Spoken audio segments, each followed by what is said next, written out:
Vamos lá. Pessoal, é o seguinte, se vocês forem no AVA da disciplina, vocês vão ver que eu criei dois blocos a mais, certo?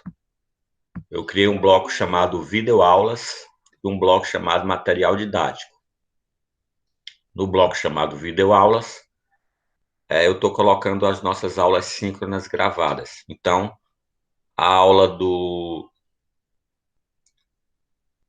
a aula anterior, né, nossa aula inaugural, ela já consta lá, né? Para quem perdeu, se quiser dar uma olhada, certo? E na pasta material didático, já consta esse material que eu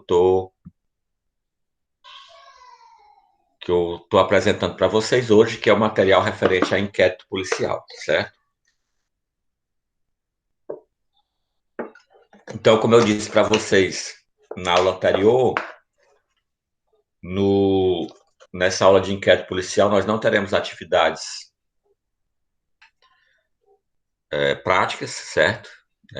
Eu vou mostrar os principais documentos que são do dia a dia da delegacia de polícia, mas nós não teremos, nós não exercitaremos a produção desses documentos. A partir do segundo tópico, né, que são prisões, aí sim a gente vai ter uma série de atividades, certo? Para exercitar a produção de peças processuais, que na verdade esse é o objetivo dessa aula, certo? Dessa disciplina, desculpem. Então, o exercício, a finalidade, né, do estágio simulado é a gente exercitar o conteúdo teórico, né, a carga teórica que a gente já traz do curso, e aí a gente vai ver para que serve, né? Então, é muito comum os alunos terem insights, né, de, para isso é que serve aquilo que eu estudei lá no Penal 1, para isso é que serve. E aí a gente vai fazendo as conexões entre as disciplinas de penal, né, do direito penal material e do direito penal, né, processual, ok? E a gente começa agora a ver alguns tópicos, alguns aspectos do inquérito policial. Vocês devem estar visualizando aí na tela de vocês.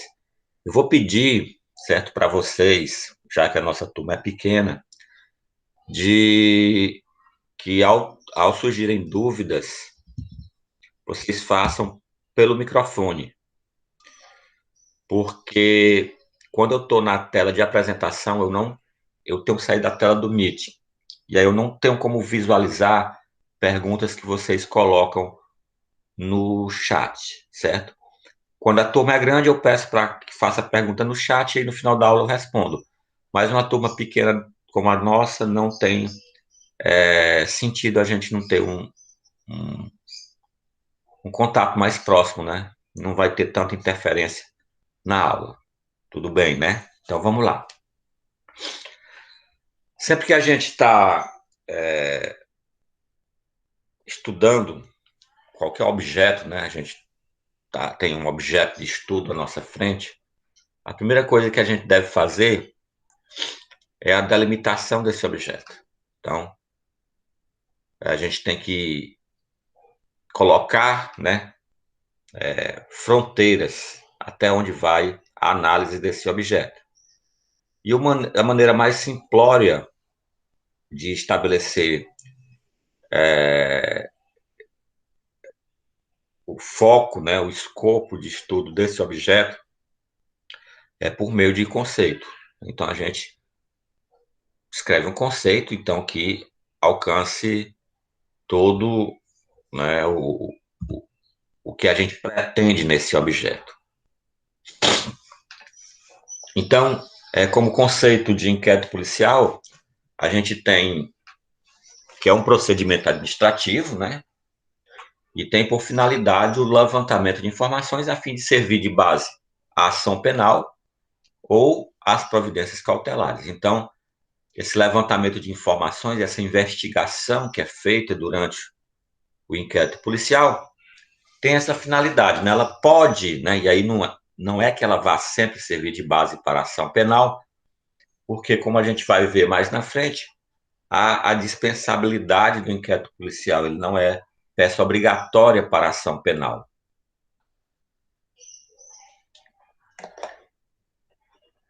Bem como serve de base para providências cautelares. Não só providências que têm como consequência a restrição de liberdade, né, como as prisões cautelares, quer seja a preventiva ou a temporária, como outras medidas cautelares diversas da prisão, aquelas que estão no rol do artigo 319 do CPP. Né? Lá tem uma lista de medidas cautelares diversas da prisão. Como regra geral, os inquéritos são realizados pela Polícia Judiciária. No nosso caso, no nosso país, a Polícia Judiciária, ela é a Polícia Civil e a Polícia Federal, a depender, né, da esfera de competência, né, do crime que está e do crime que está sendo investigado, né? Então, tem crimes que são de competência da Polícia Federal, tem crimes que são de competência da Polícia Estadual. Por exemplo, regra geral, homicídios são de competência da Polícia Civil, né, estadual. Mas, por exemplo, um crime de falsificação de moeda, né, moeda falsa, aí é de competência da Polícia Federal. E a competência de presidir o inquérito policial são dos delegados de carreira, né? E quando eu digo que é regra geral os inquéritos serem realizados pela Polícia Judiciária, é porque existem outras circunstâncias, né, previstas em lei que prevêem outros tipos de inquérito. Né? Então, nós temos, por exemplo, as comissões parlamentares de inquérito, comissões parlamentares mistas de inquérito, CPM, ISO e CPIs, né? Que são presididos, na verdade, pelas casas legislativas. E temos também o inquérito policial militar, né, o IPM, que aí é realizado por autoridade militar, aí no caso especificamente, né, para apurar delitos que são de competência da Justiça Militar. Então, o que a gente vai estudar no caso aqui, né, apesar da gente ter comentado as exceções, são os inquéritos policiais, né, os inquéritos que são presididos pelos delegados de polícia que são, né, estão dentro do conceito aí desse procedimento administrativo com a finalidade de investigar, né, de levantar informações para servir de base, né? E aí fica já o alerta que nem sempre é assim a ação penal e as demais medidas cautelares, né? Que, como eu já falei, podem ser prisões ou medidas cautelares diversas da prisão.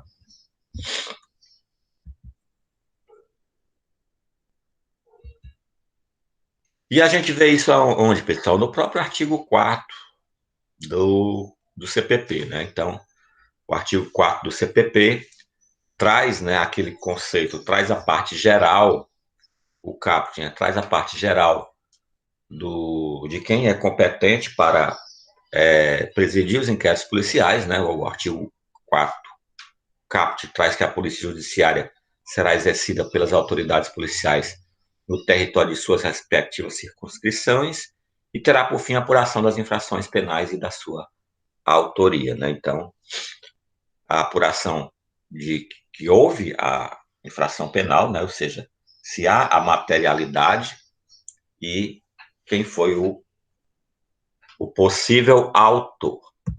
E aquelas exceções, né, que foi estabelecido no slide anterior, vocês vão encontrar no parágrafo único do próprio artigo 4º, né? Então, o parágrafo único traz que a competência definida nesse artigo não excluirá a de autoridades administrativas a quem, por lei, seja cometida a mesma função. No caso aí,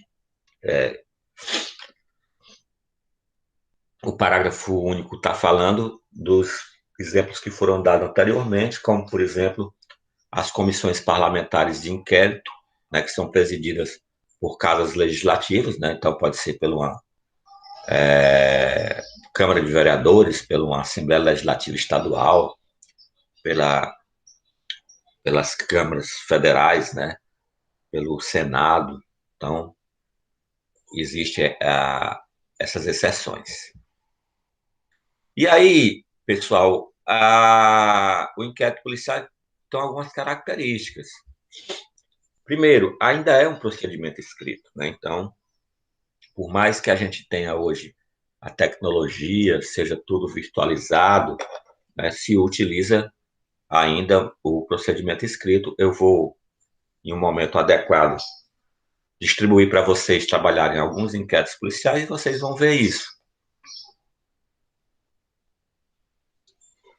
É óbvio que em algumas etapas do inquérito policial, há procedimentos, né, que não são escritos.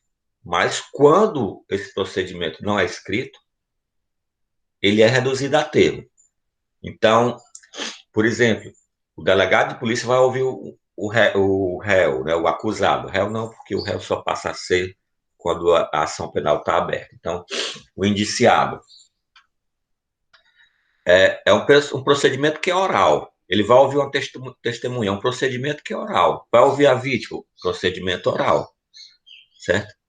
Mas todos esses atos são reduzidos a termo, né? Então, a, a lavratura em termo próprio do que é falado por essas pessoas. Isso vocês vão encontrar no artigo 9º do CPP, né, do Código de Processo Penal. Então, a redação ainda é um pouco desatualizada, né, porque fala em coisas que muitos de vocês só viram em museu, mas ele ainda tem essa redação. Todas as peças do inquérito policial serão num só processado, reduzidas a escrito ou datilografadas, né? E nesse caso, rubricadas pela autoridade.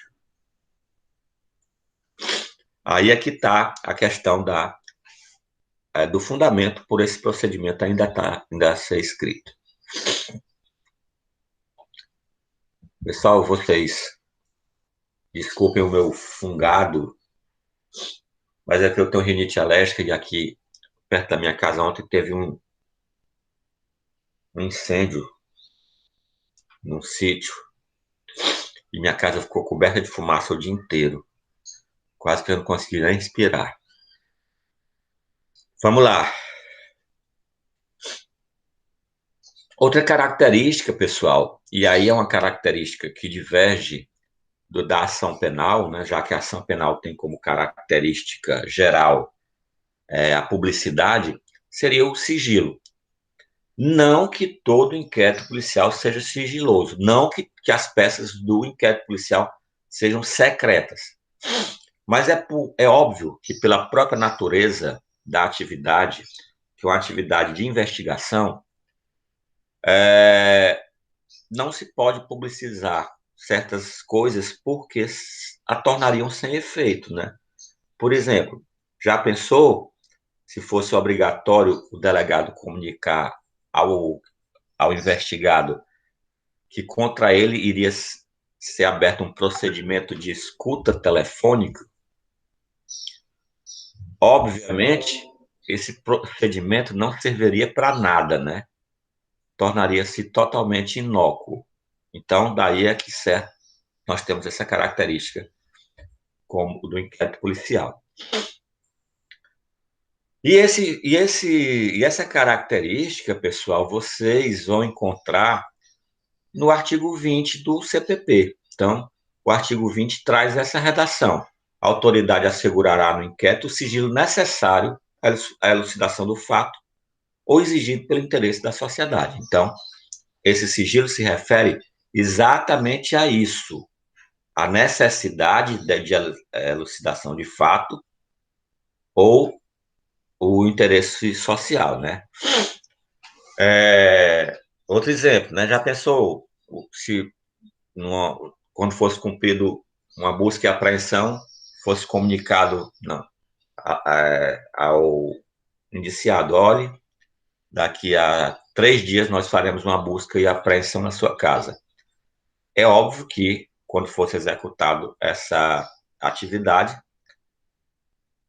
é quase certeza que não seria encontrado nada, né? Então, é nesse sentido que o artigo 20 traz essa questão do sigilo.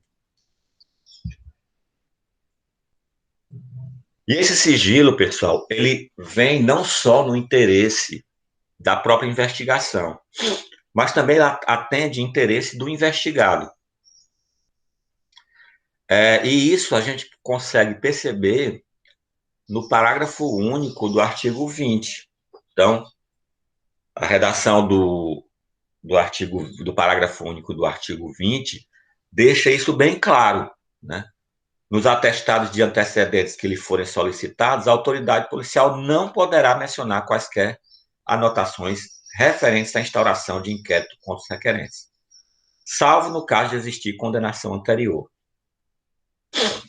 No caso de condenação anterior, é uma questão de reincidência, né? Então, se há condenação anterior, aí, no caso aqui, a norma se refere a trânsito em julgado. Então, o que não pode é alguém estar sendo investigado e aí, por exemplo, se alguém pede uma certidão negativa na Secretaria de Segurança Pública, né? E essa certidão vem positiva, constando que ele é investigado. Ora, ele é somente investigado. Nada além disso. A pessoa ser investigada isso não quer dizer nada. Só que está sendo investigado. Só quer dizer isso. Não quer dizer que ele é culpado, que ele é inocente. Isso, eu acho que nesse aspecto a imprensa presta um desserviço muito grande à sociedade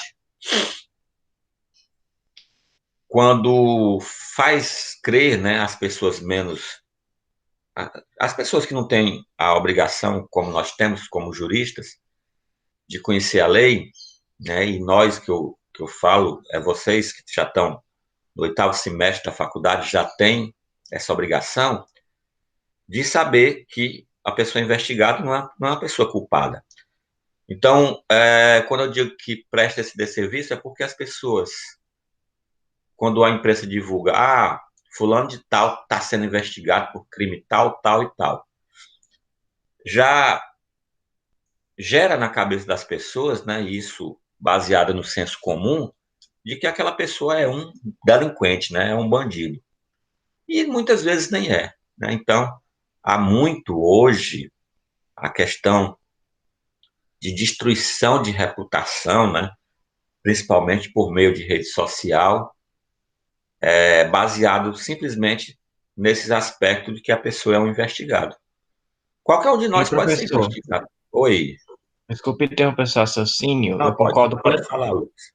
concordo plenamente com o que o senhor disse. Inclusive, nos últimos anos, isso acentuou mais, né, com a desilusão da população pela política como um todo, considerando como um sistema extremamente corrompido que tem arruinado o país, a população pondo exclusivamente toda a culpa neles. Além do mais, nós vemos hoje uma sociedade que o povo quer ter seus 15 minutos de fama, lacração, né, que o povo, as pessoas chamam. E aí, enfim, se você pega com uma coisa dessas, você já é execrado nas redes sociais ou na rua mesmo, dependendo do caso. Hoje não faz, você não pode fazer qualquer coisinha que você já enfim, você já é boicotado ou cancelado, como estamos falando ultimamente. Enfim, você já é repudiado pela sociedade como um todo. Exatamente. Essa questão, né, Lucas, é, estigmatiza as pessoas, né? Então, você, por exemplo, se você tem alguns cases, né, clássicos. mesmo antes da popularização de redes sociais, se vocês pesquisarem no Google o caso da Escola Base de São Paulo, certo? Conta a história de um casal que tinha uma escola de educação infantil e que a imprensa começou a noticiar que eles eram investigados por pedofilia. Simplesmente, esse casal teve a vida totalmente arruinada, né? Fechou a escola, ficaram estigmatizados, salvo engano, tiveram que mudar de cidade, e depois chegou-se à conclusão de que nada daquilo era verdade. E vejam só, o dizer que um casal que tem uma escola de educação infantil é pedófilo, isso dá manchete. Agora, dizer que o casal que estava sendo investigado é inocente, isso não dá manchete, né? Então, por isso que isso é muito complicado. Quando você vê autoridades, né, fazendo estardalhaços, fazendo entrevistas coletivas para apresentar pessoas que estão sendo investigadas, isso é exatamente para gerar esse tipo de comoção, né? E isso deveria ser punido, né? Isso é abuso de autoridade, além de que do que se nem num documento oficial, certo, pode constar que aquela investigação, as autoridades não deveriam sair publicizando isso em meios de comunicação, em redes sociais, porque, como você disse, né, começou a, essa perseguição a políticos, né? Eu não estou aqui querendo santificar político algum, mas a solução para os problemas do país tem que ser uma solução política, né? Não é uma solução autoritária. Então, resta a nós termos o senso crítico e avaliação de que não existem super-heróis que vão salvar esse país das mazelas e do buraco onde ele está afundado, certo? Eu sei que a gente fugiu um pouquinho do tema aqui, mas uma coisa vai puxando a outra e o direito ele é interdisciplinar e não tem como a gente não comentar. Mas é isso mesmo, Lucas, eu concordo plenamente com você. Outra característica, aliás, nós vamos dando sequência porque nós temos súmula sobre isso. Pessoal, sempre que houver súmula do STF, STJ, é bom que vocês fiquem atentos, né? Vocês daqui, tem alguns de vocês que já vão fazer exame de ordem agora. É comum eu ter em estágio 1 alunos aprovados em exame de ordem, e alguns vão fazer no próximo semestre ou no semestre seguinte. E vocês fiquem atentos a questões do que é simulado. Então, a súmula vinculante 14, certo? Ele se refere a essa questão do sigilo. A súmula vinculante 14, ela traz a seguinte redação: é direito do defensor, do interesse do representado, ter acesso amplo aos elementos de prova que, já documentados em procedimento investigatório realizado por órgão com competência de polícia judiciária, digam respeito ao exercício do direito de defesa. Então, primeiro, essa súmula, certo? Ela, ela é fundada numa garantia constitucional da ampla defesa. Então, mesmo sendo decretado o sigilo, né, mesmo que haja o sigilo, o defensor, né, o advogado do investigado e o investigado tem que ter acesso amplo a tudo que já foi produzido de prova. Não pode, sob a alegativa de que o procedimento é sigiloso, o delegado de polícia se negar a fornecer esse acesso. Agora, observem o que a súmula diz. Já documentados, né? Prova já documentada. Então, se está havendo, por exemplo, uma interceptação telefônica, né? Ela está em andamento, obviamente, isso não vai ser dado acesso ao defensor, certo? Agora, Depois que a interceptação telefônica foi encerrada e aquilo foi documentado, né? For transcrita, né? Porque a interceptação telefônica ela é transcrita e a gente já viu esse princípio de essa característica de procedimento escrito do inquérito policial. Então, depois de transcrita, o defensor deve ter acesso, isso é súmula vinculante, se é vinculante, vincula não só o judiciário, mas também o, o executivo, né, a administração pública como função executiva, que é exercida pelo delegado de polícia. Vincula todos os poderes, né, executivo, legislativo e o judiciário.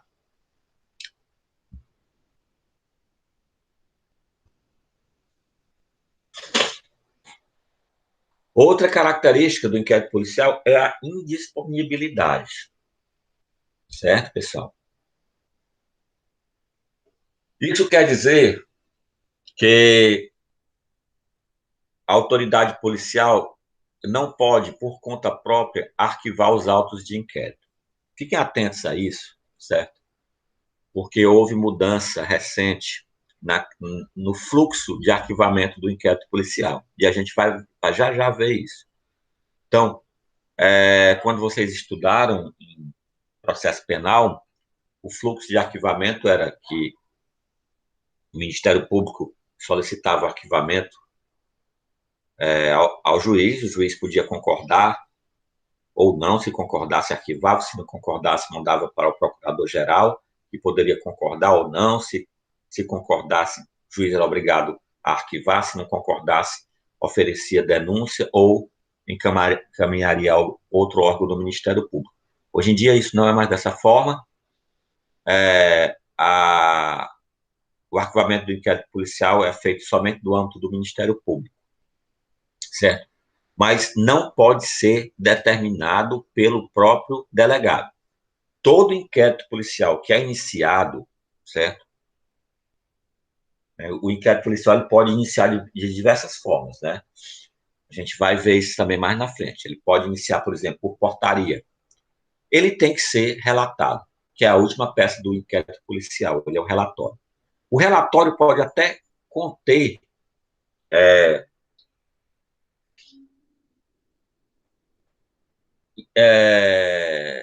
pode até chegar à conclusão de que aquele indiciado, aquela pessoa investigada, não é o autor do crime, ou que nem sequer houve o crime, não há materialidade.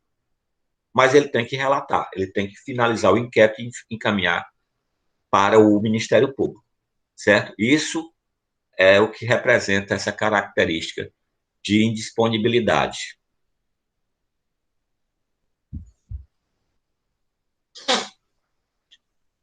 Outra característica, a oficiosidade.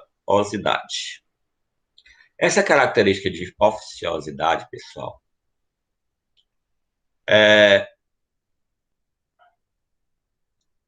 ela depende, pessoal, da espécie de ação penal, certo? Então, nós temos como espécies de ação penal,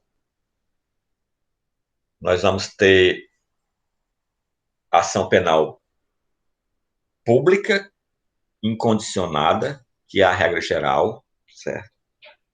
E quando a lei determinar, ela será condicionada à representação ou ela será privada, ou seja, exercida pelo próprio ofendido por meio de queixa-crime. Então, esse princípio da oficiosidade, ele depende dessa modalidade de ação penal. Então, esse deve ser determinado de ofício, certo? Quando houver a notícia de um crime, então, vamos lá. A notícia crime pode também ter diversas formas. Ela pode ser espontânea, né? Pode ser provocada, pode ser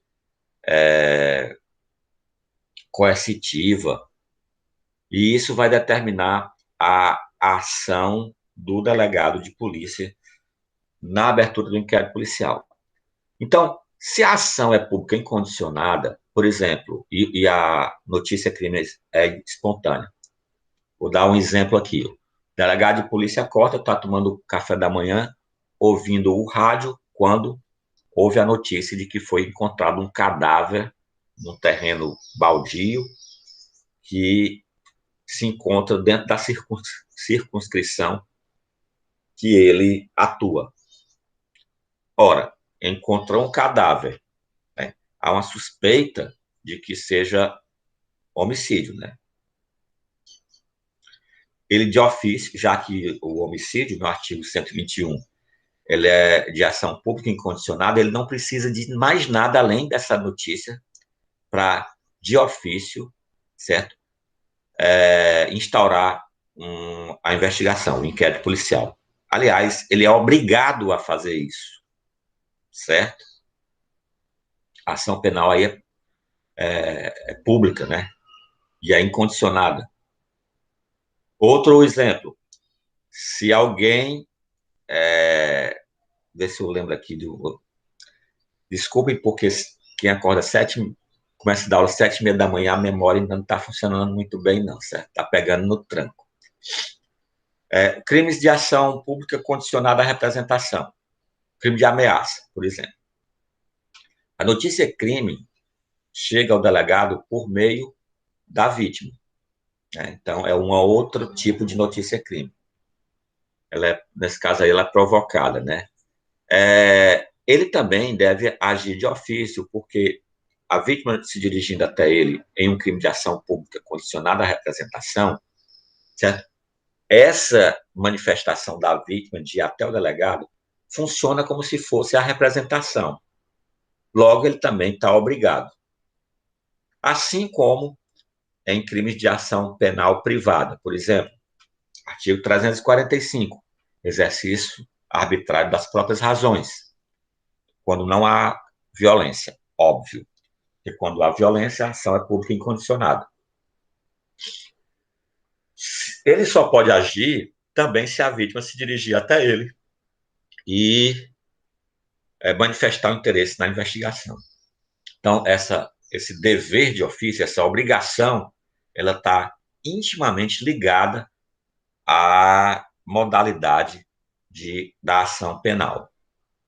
Ok? Então, não é qualquer crime que o delegado pode, por conta própria, investigar.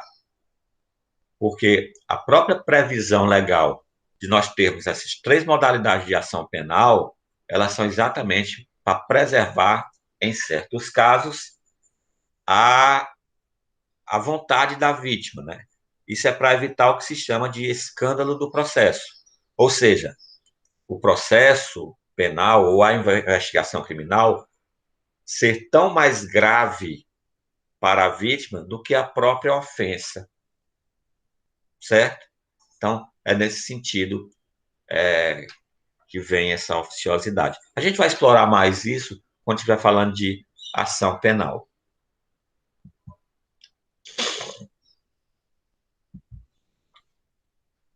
Outra característica é a oficialidade. E aí decorre, né, do próprio artigo 9º, que a gente já leu, pessoal, que dá competência para conduzir a investigação, né? Então, somente os órgãos de direito público, e nesse caso, a polícia judicial, né, tirando aquelas exceções, né, de outras autoridades administrativas ou militares, né, o inquérito policial militar, o IPM, as CPMIs, certo? Então, somente os delegados de polícia, né, que é o caso a gente está estudando esse tipo de inquérito, tem a competência para conduzir o inquérito. Como eu falei, mesmo que a ação seja pública condicionada à representação, ou mesmo que a ação seja privada. Não é porque a ação é privada que o particular vai se investir, né, nessa autoridade de investigação. Não, ele deve procurar a autoridade policial, que é quem vai conduzir a investigação.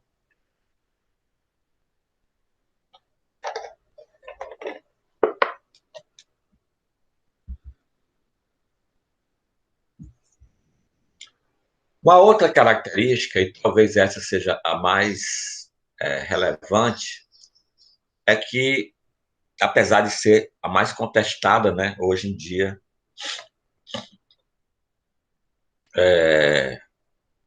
não se admite mais aspectos processuais que não tenham características acusatórias, né? Então, Professor, oi. desculpe interromper. A oficialidade está explícita em qual artigo do CPP? No próprio artigo 9º, lá, quando a gente viu quem é competente para conduzir a investigação, né? Os delegados de polícia. E a oficiosidade? A oficiosidade você vê no artigo 5º do CPP, que traz que o inquérito policial segue as mesmas regras da ação penal. Ou seja, quando ela é pública e incondicionada, ele deve agir sem provocação, mas na ação pública condicionada à representação, ele deve ser provocado pela vítima, bem como na ação privada. Artigo 5º do CPP. Obrigado. A gente vai já ver isso aí, Lucas. Tem nesses slides, tá bom? Mas vamos lá.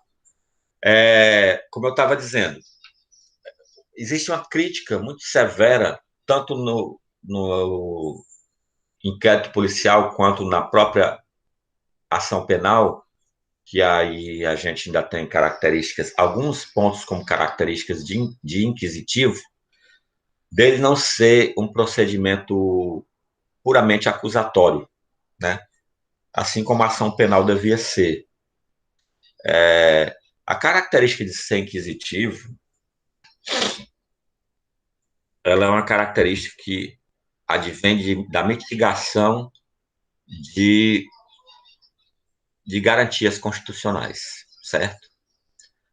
A gente vê, às vezes, pessoas dizerem, se eu fizer a pergunta, por que o procedimento inquérito policial é inquisitivo? Fazer essa pergunta a vocês, né? A Rebeca, o Lucas, o Florencio e a Ashley. O que vocês acham por que o inquérito policial tem a característica de inquisitivo?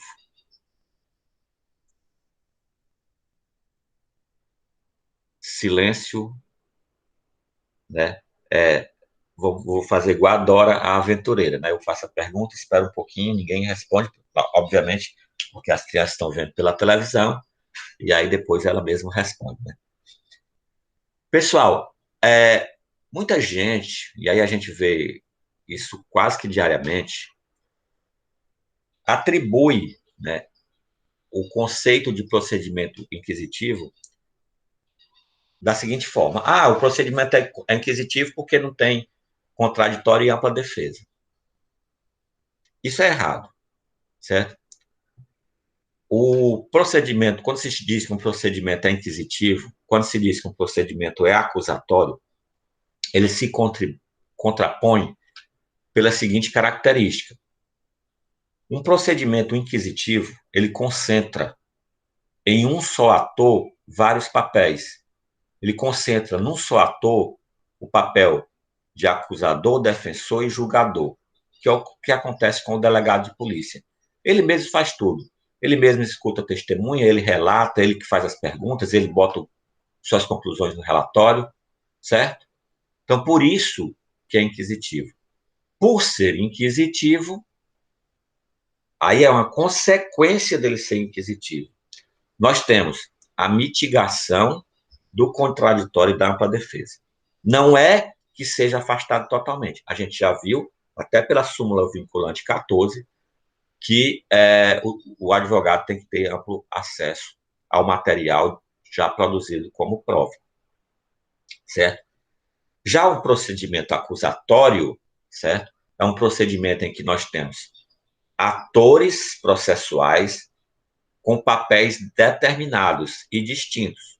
Então, o juiz, ele apenas julga, o acusador apenas acusa e o defensor apenas defende. Sendo que o juiz tem que manter equidistância entre as partes. Não pode ser parceiro de nenhuma das partes. Certo? Não. E aí é uma crítica muito grande, eu vou saltar um pouco, a gente vai ter uma aula só sobre ação penal. Há certos aspectos que, que são que contaminam a ação penal e tem previsão legal, como, por exemplo, o juiz determinar a produção de provas. O juiz não poderia fazer isso. O juiz deveria analisar provas produzidas. Mas nós vivemos num país, né, que o juiz até indica testemunha para partes, né? Então, o procedimento, essa característica inquisitiva tem a ver com essa questão da concentração de papéis. Então, é o procedimento em que as atividades, né, visando essa elucidação, investigação, ou seja, se houve o fato, a materialidade, se o autor é aquele investigado, ficam todos concentrados na autoridade policial, certo? Então, ele tem discricionariedade para decidir como vai proceder, né, como vai investigar, quem vai ouvir, certo? E quando aqui esse conceito diz que não há de se falar em contraditório e ampla defesa, é porque, na verdade, o não há de se falar aí é uma mera mitigação, né? Certo? É uma diminuição dessas garantias constitucionais. Muitas vezes a pessoa está sendo investigada, nem advogado tem, né?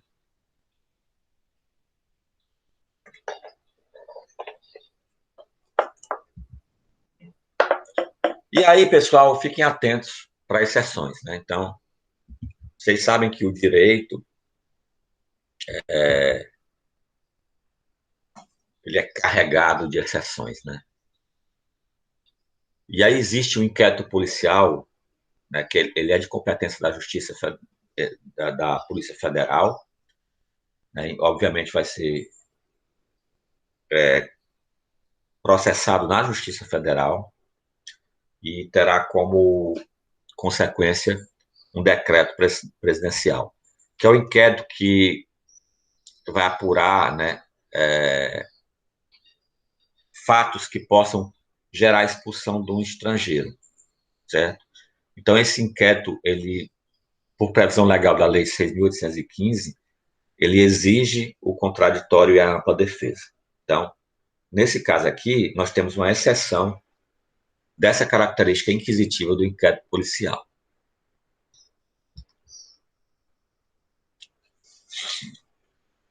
Pessoal, o inquérito policial, certo? Ele é uma peça meramente informativa. Como a gente viu lá no conceito, ele tem como finalidade dar base à ação penal, certo? Ou a outras medidas cautelares, né? Então, mas o valor dele probatório, ele é relativo. Né? Isso porque, como nós temos a mitigação do contraditório e a ampla defesa, todas as provas produzidas no inquérito policial, elas obrigatoriamente, e aí entendam o obrigatoriamente, tem exceção também, deverão ser repetidas durante a ação penal e submetidas ao contraditório e à ampla defesa. Então, vamos supor que o depoimento a oitiva do réu, né, já em ação penal, que foi feito quando ele era indiciado no inquérito policial, não foi feito na presença do advogado, certo? Não houve contraditório, não houve ampla defesa. Vamos supor que até tenha um vício, ele foi torturado para confessar.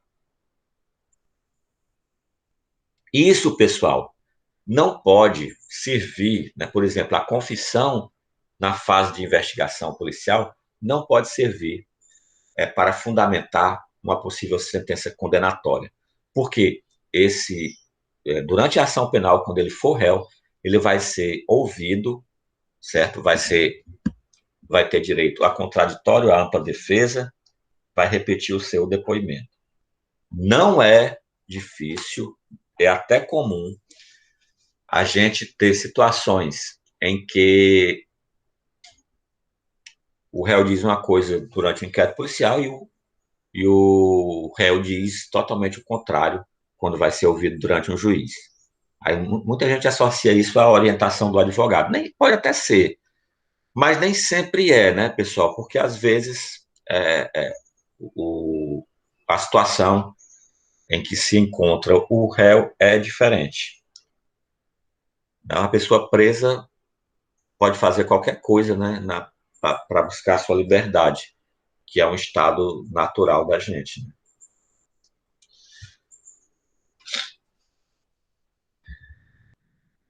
E aí, pessoal, por ter esse valor probatório relativizado, certo? Eu disse que tinha exceções sobre a obrigatoriedade de provas, né, serem repetidas. Só para não deixar em branco, sem um exemplo, aquelas provas que não podem ser, existem provas que não podem ser repetidas, porque quando elas são produzidas, elas se acabam, né?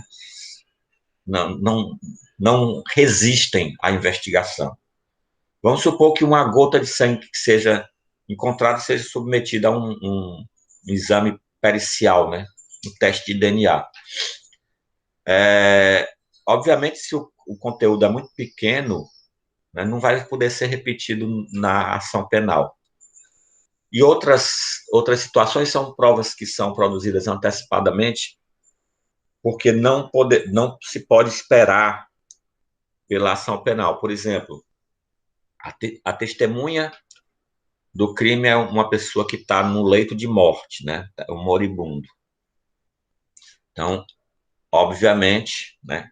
Se na época da ação penal essa pessoa já tiver morrido, não vai ser possível ouvi-la novamente, né? A não ser que aqueles que acreditam que possa se fazer consultas aos espíritos, né?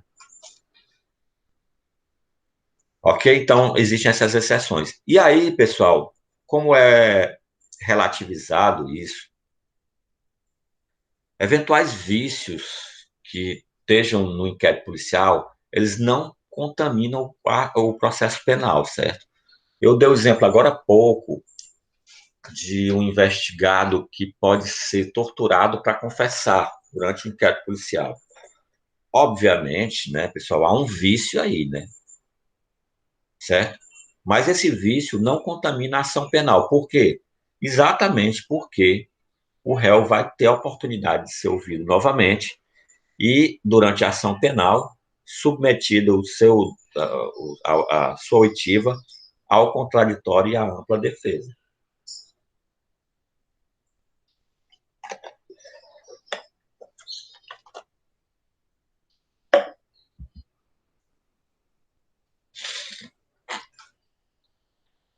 É, no artigo 39, parágrafo 5º, pessoal, ele vai falar da dispensa do inquérito policial.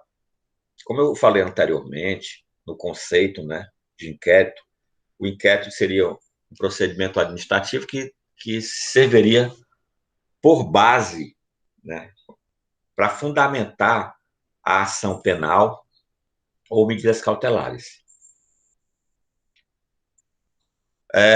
Só que ele é um documento dispensável. Então, o Ministério Público poderá dispensar o inquérito. Vamos supor que a ação seja pública condicionada à representação. E aí a vítima chegue com a farta documentação acerca da autoria e materialidade do crime e entregue diretamente ao Ministério Público, certo? Obviamente, não precisa mais de investigação.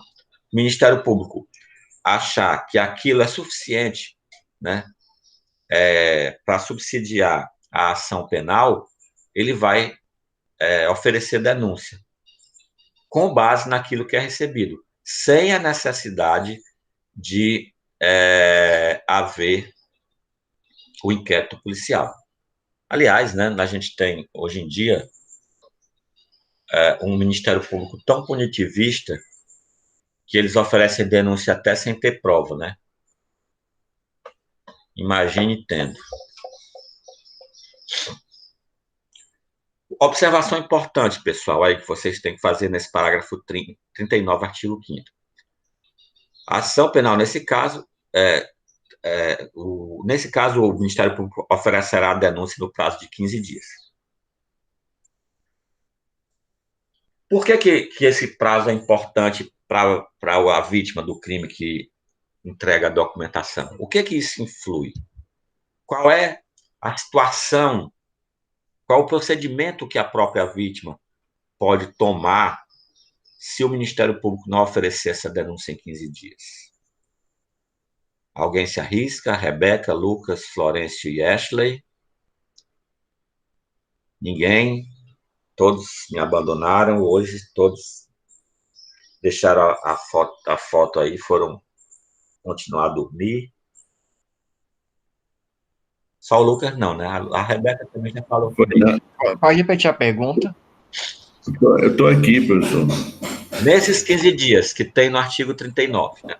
Vamos supor que uma vítima de um crime de ação pública condicionada à representação se dirige até o Ministério Público e entregue farta documentação que comprove autoria e materialidade de um crime.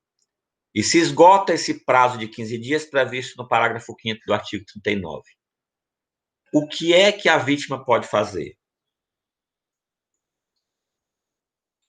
Dica: está ligada à espécie de ação penal.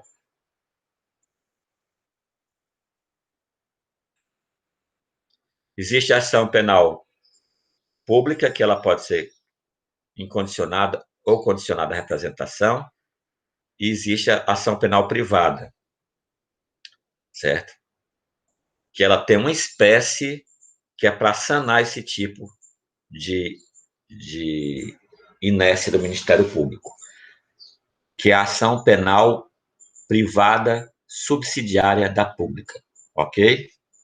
A gente vai ver isso também numa aula só sobre ação penal, mas só para adiantar para que serve esse prazo aqui.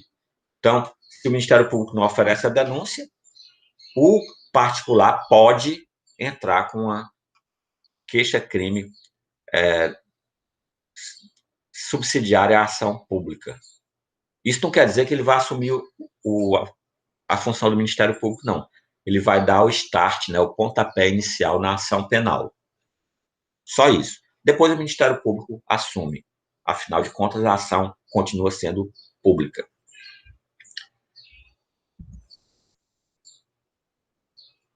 Vamos lá, a gente já viu muito conceito, né?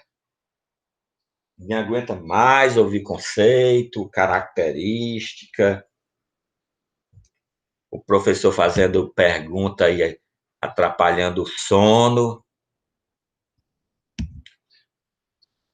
Então, vamos ver como é que inicia o inquérito policial. Como eu já falei, vai depender da ação penal, né, pessoal? Então, a ação penal pública, a regra geral, pelo artigo 100 do Código Penal e o artigo 24 do Código de Processo Penal, traz a mesma regra. A ação, regra geral, ela é pública incondicionada. E aí haverá previsão legal, quando o legislador achar que é conveniente, dela ser condicionada à representação ou privada, mas, nesses casos, deve ser expresso em lei.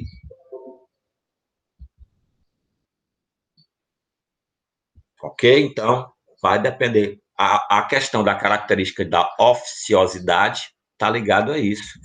Foi a pergunta do Lucas, que eu disse que estava lá no artigo 5º do CPP. Então, Lucas, o artigo 5º tem essa redação aí. Nos crimes de ação pública, o inquérito policial será iniciado. 1, de ofício.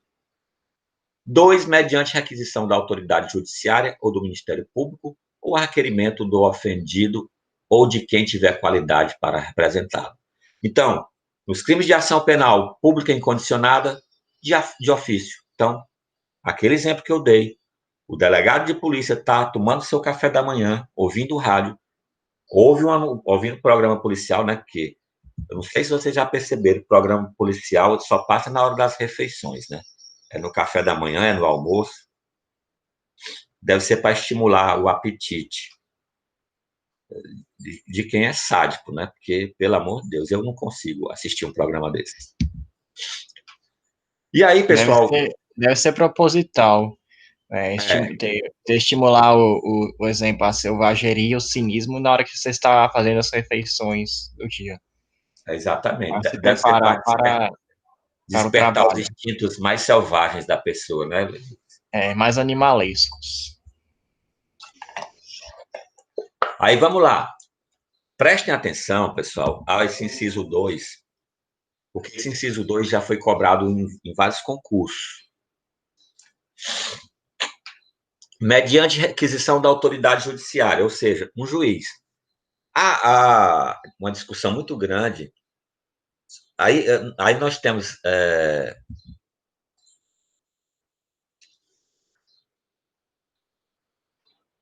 até mesmo discussão no STF, quando você já que acompanha o noticiário, quando um ministro do STF determina a instauração de uma investigação.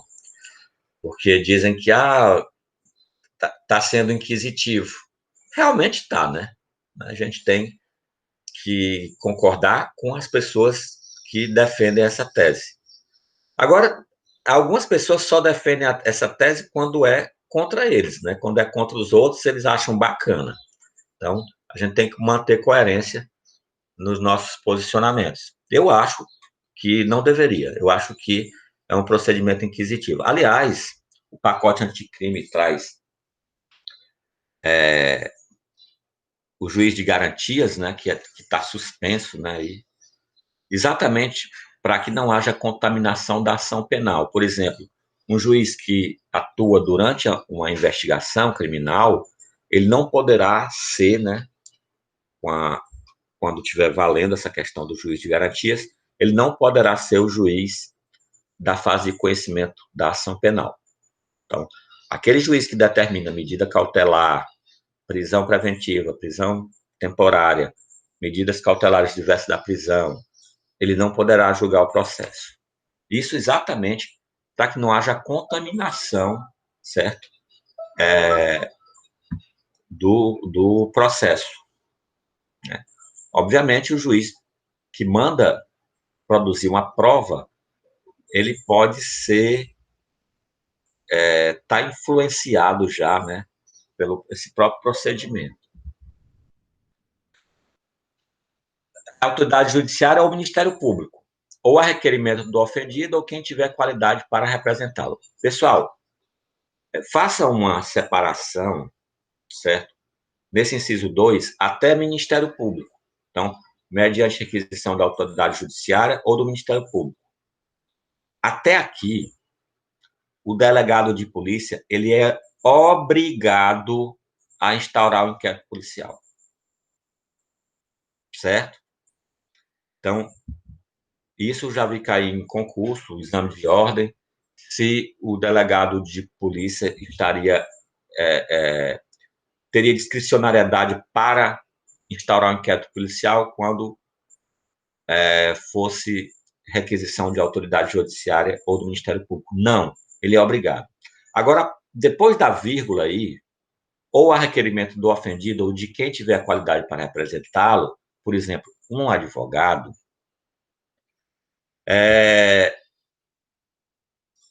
aí a questão discricionária, viu, pessoal? Então, quando alguém, um particular, chega para um delegado de polícia e comunica um fato, né, que se amolda a um tipo penal, não é de imediato que o delegado de polícia instaura um inquérito. Seria muita irresponsabilidade até. Porque, veja só, eu poderia, para prejudicar alguém, nem que depois eu respondesse por crime de denunciação caluniosa, imputar alguém alguém que eu tenha desavença, um crime. E aí o delegado de polícia ia instaurar inquérito policial, fazer todo o procedimento, ouvir réu, ouvir vítima, ouvir testemunha, até o fim do relatório se ocupando. Não, nesse caso, pessoal, aí a partir do ou a requerimento do ofendido ou de quem tiver qualidade para representá-lo, o que se faz normalmente são procedimentos preliminares, né, investigações preliminares, para verificar a veracidade da informação. Aí, nesse caso, sim, há a discricionariedade do delegado de polícia de não instaurar o inquérito policial. Certo? E aí, eu faço outra pergunta para os meus caros alunos dorminhocos. Eu não estou fazendo bullying com vocês, não, viu, pessoal? Estou só vendo se alguém interage, né? Para que eu não me desanime tanto. E se o delegado de polícia não estará, cabe recurso? Se cabe, para quem? Já que é uma questão discricionária. Eu não vou instaurar, não. O cara está me contando aqui um fato, não vou instaurar. Vamos lá, Florencio. Você acha que cabe recurso? Ou pronto, morreu, ninguém vai investigar? Sinceramente, não sei dizer não. Pessoal, observe o que diz o parágrafo 2º do artigo 5º. Do despacho que indeferiu o requerimento de abertura de inquérito, caberá recurso para o chefe de polícia. Quem é o chefe de polícia da Polícia Civil aqui no estado do Ceará? Vamos lá, Ashley. É o secretário de Segurança Pública, certo? Então, esse recurso seria ao secretário de Segurança Pública, quando... É o Mauro Albuquerque? Como é? É aquele que causou cuja nomeação foi alvo daqueles, como é que se diz, aqueles atentados que começou ano passado, o Mauro Albuquerque? Eu não sei nem quem é o secretário de Segurança Pública. Deve ser esse aí. Que foi quando o Camilo nomeou ele no começo do mandato, aí teve aqueles... Ninguém podia sair de casa, porque os bandidos dominaram a rua contra os policiais do governo do estado. Foi por causa da nomeação dele, do Mauro Albuquerque. Pois então, se é esse, é a ele que cabe o recurso. Talvez. Foi ele é secretário lá, o Camilo nomeou ele na época. Deixa eu ver aqui. Eu sou muito bom de nome, não. Se você perguntar isso pro meu pai, que tem 86 anos, ele sabe o nome de todo mundo e ainda sabe a data do aniversário.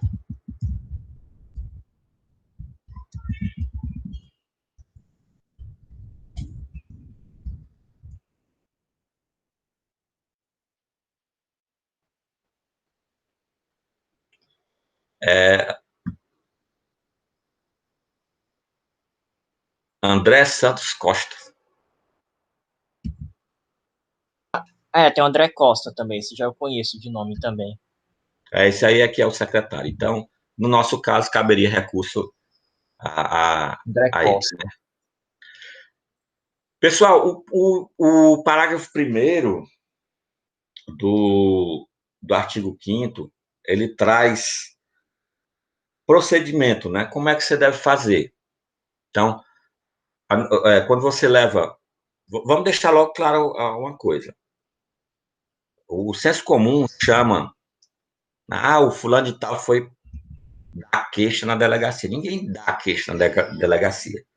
Tudo bem, nós não vamos ficar corrigindo nossos parentes no almoço de domingo, né? Porque isso, daqui a pouco, se você começar a fazer isso, você não é mais nem convidado. Mas o senso comum fala isso, né? Mas queixa, crime, pessoal, ela é peça processual que inaugura ação penal privada. Quando você vai até uma delegacia de polícia, você oferece uma notícia crime, certo? E o parágrafo 1º, ele diz o que deve conter, né? A narração do fato, com todas as circunstâncias. Então, o fato, quando se diz fato, é aquilo que é a conduta que tem todas as elementares do que é crime em tese, né? E circunstância é tudo aquilo que envolve o fato que pode acarretar ou um privilégio, ou um caso de diminuição de pena, ou uma qualificadora, ou um caso de aumento de pena. Então, vamos supor, eu vou narrar aqui um crime de ação pública incondicionada, porque fica mais fácil, para o exemplo, né? Vamos supor que alguém vai narrar um crime de furto, né? Então, o que é o furto? Artigo 155. Subtrair coisa alheia móvel para si ou para outrem. Então, a narrativa do fato tem que ser a narrativa que vai descrever que a conduta do fulano foi de subtração de coisa que não pertencia a ele, com o intuito de se apropriar da coisa. Certo? Isso é a narração do fato. Agora, vamos supor que isso tenha ocorrido, mas para que isso ocorresse, a pessoa arrombou uma porta. Isso é uma circunstância. Então, tem que narrar que foi fulano de tal subtraiu a coisa que era alheia, com o intuito de ser dono da coisa, e arrombou a porta. Por quê? Primeiro, porque essa circunstância, rompimento de obstáculo, ela faz parte das qualificadoras do artigo 155. Segundo, é crime material. E aí, como a gente vai já ver no artigo 6º do CPP, certo? Como é crime material, o artigo 159 do CPP também determina que em crimes materiais é obrigatório o exame pericial. Então, o exame de corpo de delito. Então, no caso do rompimento de obstáculo, do arrombamento de uma porta, o corpo de delito é a porta arrombada. Então, tem que haver perícia, porque, de outra forma, ele não pode ser indiciado no furto qualificado por rompimento de obstáculo. Né? Não havendo a caracterização dessa circunstância, o furto é simples. Aí vem em seguida, individualização do indiciado com seus sinais característicos e as razões de convicção de presunção de ser ele o autor da infração, os motivos os motivos de impossibilidade de o fazer. Olha só, vejam só, pessoal, você não é obrigado, por exemplo, você vai na rua e aí alguém bate sua carteira. Você não vai fazer uma entrevista com o cara para saber o nome dele, o endereço, né? Toda a individualização dele para você qualificar ele na peça, né? Na notícia crime. Né? Então, muitas vezes, até mesmo no oferecimento da denúncia ou queixa, nem se sabe quem é ainda. Então, pode haver, inclusive, mandado de citação sem indicar o nome da pessoa. Mas, pelo menos, tem que ter sinais que possam individualizá-lo. Por exemplo, eu sei que o cara que mora na minha rua deu uma surra na mulher no meio da rua. E aí eu, indignado, vou até a delegacia. Olha, eu não vou lá no cara que bateu na mulher, né, perguntar o nome dele, né? Senão ele vai bater em mim também, né? Mas eu posso dizer, olha, o fulano que mora na casa número tal, na rua tal, ele tem uma tatuagem no braço, ou na perna, ou ele tem uma cicatriz no rosto. Ou seja, são sinais característicos que individualizam aquela pessoa. Ou Sim, é o então, retrato falado, né? mais ou menos, né? Não seria basicamente um retrato falado, mas qualquer coisa que possa individualizar. Porque se eu digo que é uma pessoa na faixa etária de tantos anos, cabelo louro, com tatuagem, né, de um leão no braço, não precisa fazer o retrato falado, né? Se for naquela casa, provavelmente na investigação vão chegar à conclusão de quem é, certo? Mas poderia ser também o retrato falado, né? Pode-se fazer também. Ou até mesmo, olha, não é, eu sei que aconteceu o problema, eu vi acontecer o problema, mas eu não posso identificar, eu não tenho como identificar a pessoa. E aí isso também é trazido aí na a linha B do parágrafo 1º.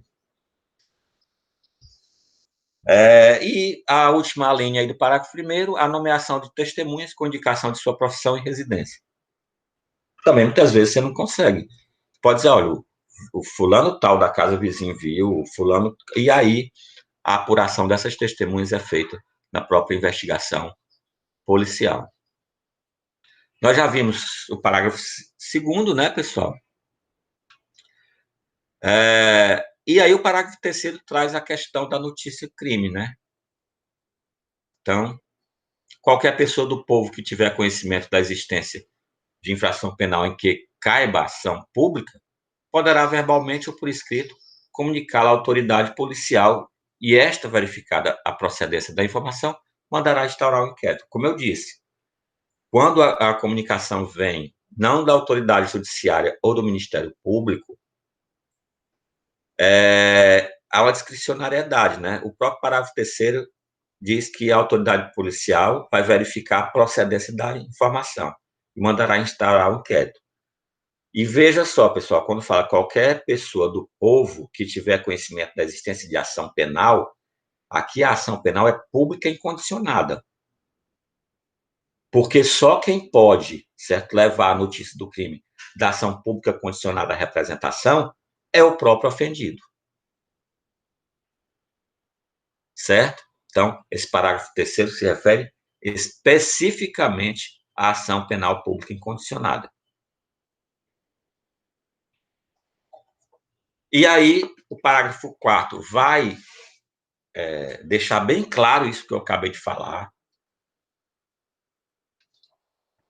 O inquérito nos crimes em que a ação pública depende de representação não poderá, sem ela, ser iniciado, ou seja, depende da vontade do ofendido. Assim como o parágrafo 5º também. Nos crimes de ação privada, a autoridade policial somente poderá proceder a inquérito a requerimento de quem tenha qualidade para intentá-la. E aí, essa qualidade, pessoal, ela quando na ausência do ofendido, né? Vamos supor que o ofendido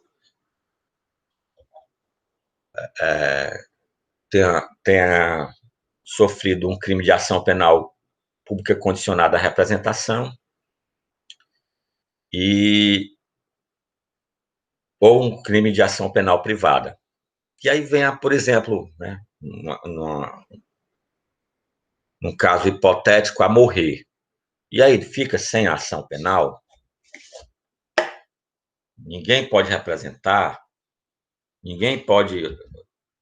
representar essa pessoa que sofreu o crime de ação penal pública condicionada à representação, porque o ofendido não representou antes de morrer, ou não apresentou notícia crime quando a ação era privada. Hein? Como é que fica aí, meu povo? Bora recordando aí, tirando do fundo aí da memória.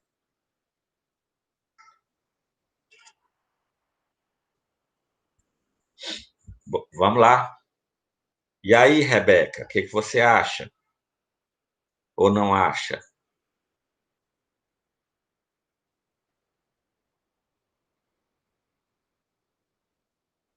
Eu vou fazer assim com vocês agora.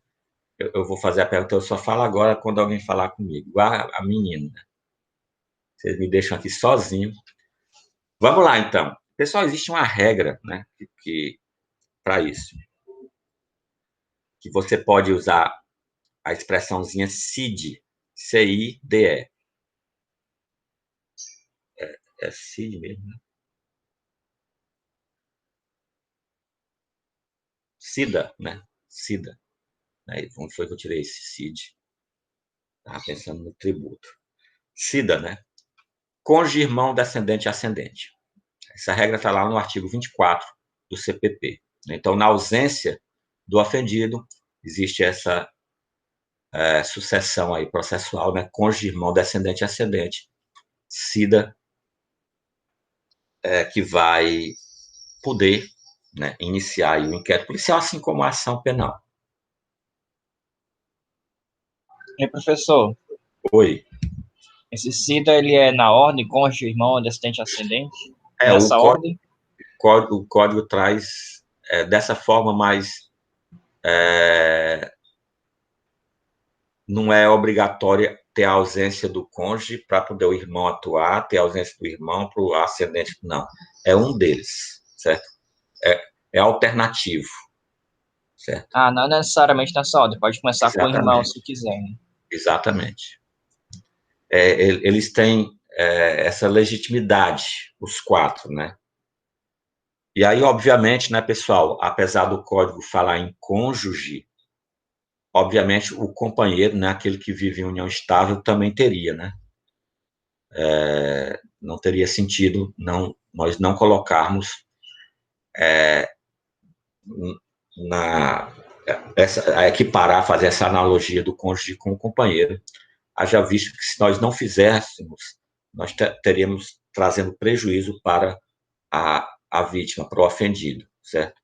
Então, regra geral para o direito penal é que a equiparação entre cônjuge e companheiro seja sempre feito quando é possível beneficiar o réu e nunca seja feito quando vá prejudicá-lo. Ou seja, é a regra da analogia. Analogia em bona partem permitida, analogia em mala partem proibida.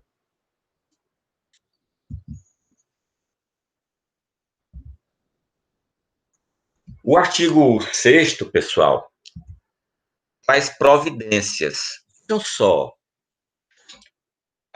O artigo 6º ele traz uma lista de providências, né? São vários incisos, mas não necessariamente o delegado de polícia ele vai ser obrigado a proceder todos esses incisos. Então, as providências a serem tomadas estão muito mais relacionadas ao tipo de investigação, né, ao delito que está sendo investigado, do que ao vínculo que o delegado de polícia tem ao artigo 6º. Obviamente, a investigação de um homicídio em que o cadáver foi encontrado abandonado em um matagal e já está em estado de putrefação avançada, ela é diferente da investigação de, por exemplo, de uma casa que foi arrombada e foi furtada, né? Então, esses procedimentos do artigo 6º estão aí. E, inclusive, o delegado pode até tomar outras providências, né? Além das que estão aí. Então, vamos lá, né? Logo que tiver conhecimento da prática da infração penal, a autoridade policial deverá dirigir-se ao local, providenciando para que não se altere o estado de conservação das coisas até a chegada dos peritos criminais. Então, ele deve isolar a cena do crime para que não haja contaminação da investigação. Só lembrando a vocês, pessoal, que a modificação da cena de crime, ela é crime também. É um crime chamado fraude processual e é um crime contra a administração da justiça, certo? Então, uma das primeiras providências é isolar o local até que os peritos cheguem, né, e possam realizar o seu trabalho sem que haja contaminação dos locais ou da cena do crime, né? Não haja esse atrapalho. O Lucas, que gosta de assistir esses programas policiais na hora do almoço, né? Aí o cara leva um tiro no meio da rua, a população pega, leva o corpo para a calçada para Eu não tirar da vejo rua, não, professor, mas eu sei né? disso. Leva para tirar da rua, leva o cadáver para a calçada, cobre com lençol, botam umas velas ao redor, né? Obviamente sem a intenção de fraude processual, né? É uma questão até de caridade. Mas é óbvio, né, pessoal, que um procedimento desse vai investigar, vai atrapalhar a investigação, né? Porque até a posição do corpo que é encontrado, ela é importante para a investigação. Então, a depender de como o corpo é encontrado, ou se tem uma arma perto ou não, pode-se chegar à conclusão, a perícia, de que ao invés de um homicídio, foi um suicídio, né? Então, a preservação do estado, né, do lugar e de coisas é extremamente importante para a investigação. Apreender os objetos que tiverem relação com o fato, após liberados pelos peritos criminais, né? Então, por exemplo, se há uma troca de tiros, né? Então, a arma primeiro vai para a perícia, né? E em seguida fica na posse da delegacia de polícia, que faz parte do inquérito policial.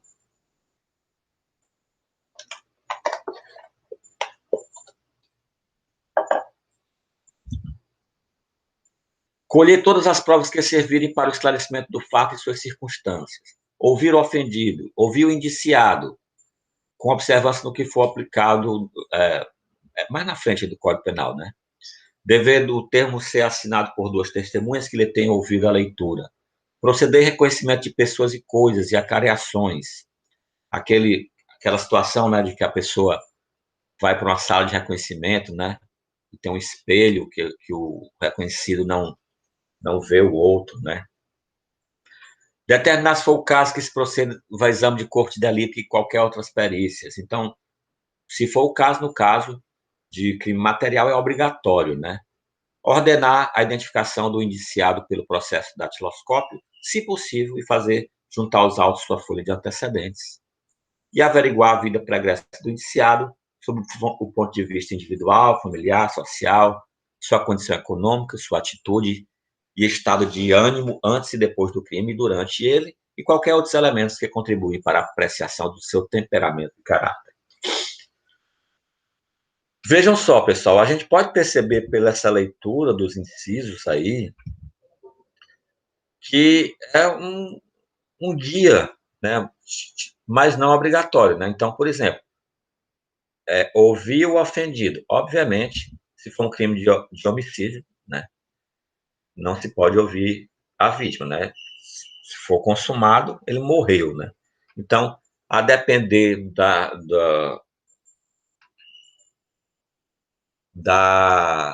do que está sendo investigado, aplica-se uma situação ou outra. E aí, pessoal, a reprodução simulada dos fatos, que é a reconstituição do crime. Vou parar nesse slide. Eu deixo os últimos 10 minutos, vou deixar livre para vocês. Vocês agora digitem a matrícula de vocês no chat. Em seguida, eu vou parar a gravação para que vocês falem o que bem quiserem, fiquem à vontade, perguntem. Vamos lá, frequência, digitando a matrícula no chat.